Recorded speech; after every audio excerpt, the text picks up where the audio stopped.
So welcome. I'm here talking to Nir Eyal, who's the author of this hugely successful book, Hooked. It's taken Silicon Valley and the rest of the world by storm.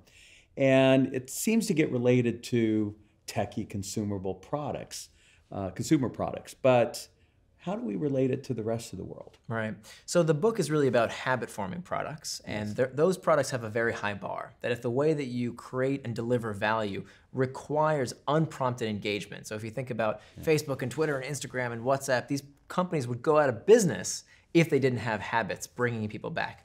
But that doesn't mean that all of us in business can't figure out ways to look to consumer psychology and extract these lessons for how people behave so that we can provide better products and services knowing these deeper insights. So the book is still useful for someone who has a product that's not necessarily habit forming. One, they might find interesting ways to make them habit forming or to introduce ancillary services that are habit forming, but also they can take piecemeal lessons from consumer psychology to improve their business. Yeah, and I gathered from it as listening to the presentation that part of the key is just making sure you're staying engaged with your customers on a daily and weekly basis. You know, nobody wants to be sold, they want to be educated. Right. And if you can make that education that you're providing, you know, habit forming, Exactly. I think it's critical. Exactly. That monetization should be a result of engagement.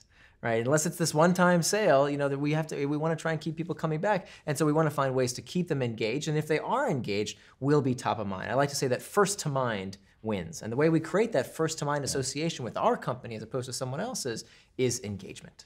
Now, you had some criteria that you use before you decide to actually invest in a company yourself. Right. And there was an acronym. Right. It was a GEM. GEM.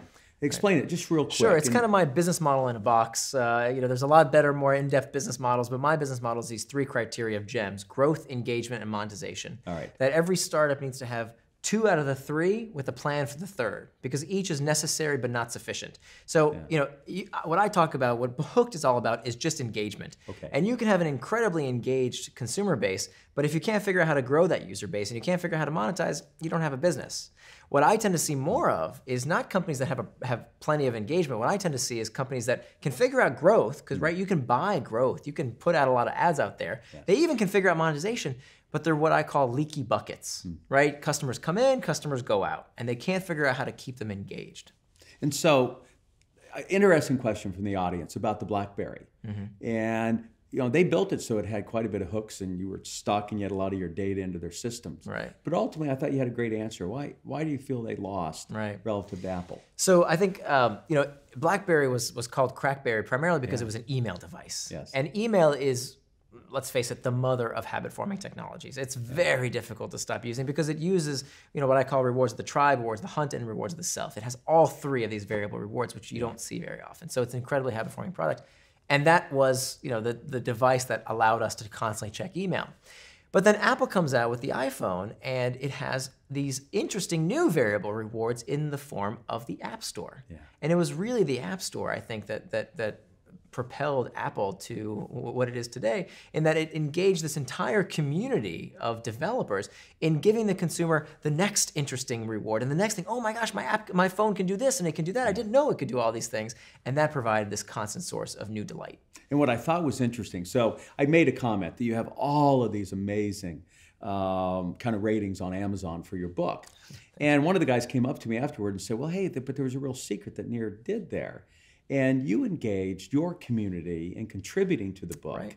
And then they felt it was their book, not your book. Right. And you were able to just race. So what I love is that you practice what you preach. I do practice what I preach. So I put the book out on a Google Doc, which no publisher would let you do, but I did it anyways because I decided this was before the book was sold to a publisher.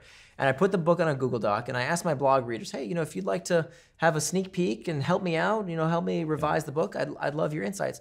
Well, the book got so much better because, you know, as an author, you put content out there, and, you know, if one person says this wasn't clear, you say, okay, that's just my editor. But when 20 people say, hey, this wasn't clear, that, you know, a light bulb goes off. And so one, it improved the book tremendously to have the community participate.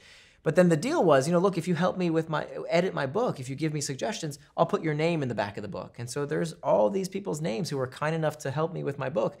in the print edition of the book. And a big reason, I think, why they were interested in seeing the book was because they helped make it what it is. And I know, and how much more could all of us, if we engaged our customers more in whatever the products or services that we offer, Right. creates, in a way, that kind of a hook. Well, Nir, thank you so much for coming here to the summit. You have written an unbelievably clear and precise book that I find can help all of us figure out how we can make our stuff more, I hate to use the word, but addictable. Habit forming. Habit forming out there in the world. So thank you very much for Thank you making the trip. Pleasure. Thank you so much.